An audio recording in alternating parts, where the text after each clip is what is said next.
Hello everyone, welcome to my channel. యాక్చువల్గా అయితే 2 రోజుల నుంచి మా అబ్బాయికి ఫీవర్గా ఉందండి, నిన్న ఈరోజు. సో మార్నింగ్ స్కూల్కి అయితే పంపేశాను. నైట్ అయితే ఫీవర్ వచ్చింది, మార్నింగ్ రాలేదని చెప్పేసి ఇంటి దగ్గర ఉన్నా కూడా వాళ్ళు ఎక్కువ రెస్ట్ తీసుకోవడానికి ఇష్టపడరు, స్కూల్లోనైతే మర్చిపోతారు అని చెప్పేసి పంపేశాను. లైట్గా అనిపించినా కూడా సిరప్ వేసేసి. కానీ స్కూల్లో ఆఫ్టర్నూన్ నేను లంచ్ ఇవ్వడానికి వెళ్ళేటప్పుడు వాడికి ఫీవర్ అయితే రాలేదు, చెక్ చేశాను, బాగానే ఉన్నాడు. సో అలా అని ఉంచేసాను, లేదంటే తీసుకొచ్చేద్దామనే వెళ్ళాను, కానీ బాగానే ఉందని చెప్పేసి వచ్చేసాను. కానీ ఈవినింగ్ ఇంటికి రాగానే చూస్తే చాలా వేడిగా ఉంది, ఫీవర్ అయితే వచ్చేసింది, థ్రోట్ కూడా పెయిన్ అని చెప్పేసి అంటున్నాడు. సో ఆ టైంలో నేనైతే పసుపు పాలు ఇచ్చానండి. ఫస్ట్ వేడివేడిగా వాడు ఫ్రెష్ అయ్యాక పసుపు పాలు ఇచ్చిన తర్వాత జస్ట్ 7 ఇయర్సే పసుపు పాలు ఇచ్చాను, తాగేశారు. మా పిల్లలకి అలవాటేనండి, ఎక్కువగా హార్లిక్స్, బూస్టులు అవేవి తాగరు, ఏవి కూడా ఏ పౌడర్ కూడా మిక్స్ చేయను. పసుపు పాలు ఇవే తాగుతారనమాట, లేదా ఒత్తిగానైనా అలాగే తాగుతారు. కానీ ఇంకా ఏవి కూడా నేను వాళ్ళకి ఏ హెల్త్ పౌడర్ కూడా మిక్స్ చేయను. సో ఇలా పసుపు పాలు తాగిసిన తర్వాత కాసేపు రిలాక్స్ అయ్యాడు, రెస్ట్ తీసుకున్నాడు. ఈలోపు నేను వేడివేడి అన్నం రెడీ చేశాను, వామన్నం చేద్దామని.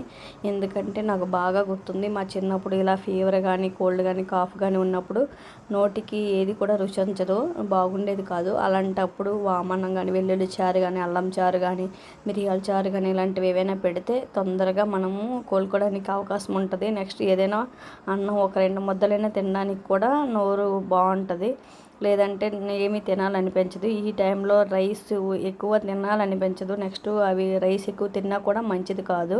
ఈవెన్ మనం దోశలు, ఇడ్లీలు కూడా అంత ఈజీగా మంచిది కాదు. జావ పెట్టమంటారు, డైలీ జావ అంటే పిల్లలు తినలేరు కదండి 3 పూట్ల. అందుకని ఇలాగ ఒక్కొక్క పూట వామన్నం కానీ ఇలా ఏదైనా చేసి ఇవ్వండి మీ పిల్లలు తినేదాన్ని బట్టి. సో వాడైతే కొంచెం బెటర్ అయ్యాడు కాబట్టి వామన్నం చేస్తున్నాను. ఇప్పుడు ప్రాసెస్ అయితే మీకు చూపిస్తాను. కంపల్సరిగా మీకు పెద్ద పిల్లలకైనా పెద్దవాళ్ళకైనా ఇది ఇలా రైస్ చేసి పెట్టండి, చాలా బాగుంటుంది కూడా. వామ్ వల్ల చాలా హెల్త్ బెనిఫిట్స్ కూడా ఉన్నాయి. దానికి వెల్లుల్లి రెబ్బలు కొద్దిగా ఎక్కువనే వేసుకోవాలి. సో వెల్లుల్లి రెబ్బలు కొద్దిగానే ఎక్కువనే వేసుకోవాలి, వెల్లుల్లి ఎంత తింటే అంత మంచిది. నెక్స్ట్ కొద్దిగానే ఆయిల్ వేసుకోండి, ఎక్కువ ఆయిల్ వేయకండి. వెల్లుల్లిపాయలు ఫస్ట్ వేసి కొద్దిగా ఫ్రై అయ్యాక ఎండుమిర్చి వేసుకొని వాము ఇలా నలిపి వేసుకోండి. కొద్దిగా పసుపు వేయండి. యాక్చువల్గా పసుపు ఇష్టం లేని వాళ్ళు స్కిప్ చేసి ఇవ్వచ్చు. కొద్దిగా కరివేపాకు వేసుకోండి, ఫ్లేవర్ బాగుంటుంది అనమాట, పిల్లలకి తినాలి అనిపిస్తుంది, పిల్లలే కాదు పెద్దవాళ్ళైనా కూడా. సో ఇందులోనే పసుపు అన్నీ వేసాక సాల్ట్ కూడా ఇందులోనే వేసుకోండి, సరిపడినంత సాల్ట్ వేసుకోండి మీరు తీసుకునే క్వాంటిటీ రైస్ని బట్టి. సో మేమైతే అందరం కూడా ఇదే తిందామని డిసైడ్ అయిపోయాము, ఎందుకంటే బయట చాలా చలిగా ఉంది. డైలీ కర్రీస్ అవన్నీ ఏం తింటాము, చపాతీ అవన్నీ చెప్పేసి ఈరోజైతే ఎలాగో బాబు కోసం చేస్తున్నాం కదా, ఇంకా అందరం కూడా అదే తిందామని డిసైడ్ అయిపోయాము. సో ఈ వెల్లుల్లిపాయలు బాగా బ్లాక్ అవ్వకూడదండి, లైట్ బ్రౌన్ కలర్ వచ్చే వరకు ఫ్రై చేసుకుంటే సరిపోద్ది. ఎందుకంటే ఎలాగో ఎండుమిర్చి ఫాస్ట్గానే ఫ్రై అయిపోద్ది. సో వెల్లుల్లిపాయలు బాగా బ్రౌన్ కలర్ వచ్చే వరకు ఫ్రై చేసుకొని సాల్ట్ కూడా అన్నీ వేసుకున్నాం కాబట్టి ఇప్పుడు మనం వేడివేడి అన్నం మాత్రమే చేసుకోవాలండి, చల్లనన్నం అస్సలు చేసుకోకూడదు. వేడివేడి అన్నం మనకి ఎంత క్వాంటిటీ కావాలో అంత క్వాంటిటీకి తరిగినంత ఉప్పు అన్నీ వేసుకున్నాం కాబట్టి అంత రైస్ వేసుకోండి. రైస్ వేసినాక ఫోర్స్గా అయితే కలపకండి, జస్ట్ తేలిగ్గా కలపండి. ఫోర్స్గా కలిపితే వేడివేడి అన్నం కాబట్టి చూస్తారా పొగలు వస్తున్నాయి. వేడివేడి అన్నం అయితే ముద్ద అయిపోయే ఛాన్సెస్ ఉంటుంది కాబట్టి లైట్గా తేల్చి కలుపుకోండి. స్లోగా కలుపుకొని స్టవ్ ఆఫ్ చేసి కావాలంటే కలుపుకోవచ్చు, ఎందుకంటే ఆల్రెడీ అన్నీ ఫ్రై అయిపోయాయి కాబట్టి రైస్ని ఫ్రై చేయకూడదు అంటారు ఎక్కువగా.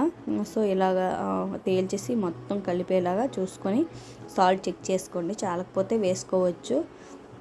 సో నాకైతే సరిపోయిందండి, చెక్ చేశాను. ఇలా లైట్గా మొత్తం కలిపేలాగా చూసుకొని మొత్తం కలిసిందా లేదా చెక్ చేసుకోండి, అంతేనండి. ఇది వేడిగానే ఇవ్వాలి, మనం తినడానికి రెడీగా ఉన్నాము అన్నప్పుడే చేసుకోండి, ఎందుకంటే రైస్ ఆల్రెడీ వండేసే ఉంటుంది కాబట్టి అప్పటికప్పుడు అలా చేసుకొని అలా పెట్టేయాలి. అందులోకి వేడి అన్నం తింటేనే వాళ్ళకి చెమటలు పడతాయి అని అంటారు.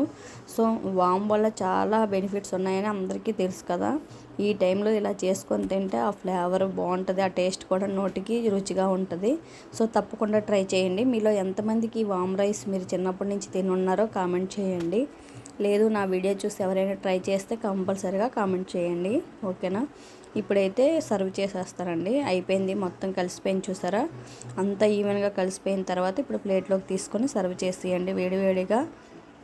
నెక్స్ట్ ఫీవర్ అయినా ఏదైనా వచ్చినప్పుడు పిల్లలకైనా పెద్దవాళ్ళకైనా ఎర్లీగానే వేడివేడిగా పెట్టేయండి. చూసారు ఎలా పొగలొస్తుంది. వేడివేడిగా పెడితేనే ఎర్లీగా తింటేనే వాళ్ళకి ఈజీగా డైజెషన్ అవుతుంది. లేదంటే వామిటింగ్స్ అవన్నీ వచ్చేస్తాయి.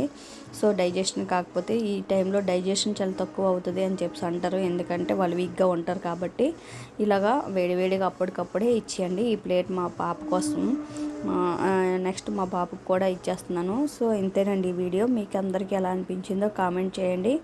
తప్పకుండా మీ పిల్లలకి ఎవరికైనా లేదు అనారోగ్యంగా ఉంటే ఈ టైంలో ఇలా చేసి పెట్టండి, కంపల్సరీగా తింటారు.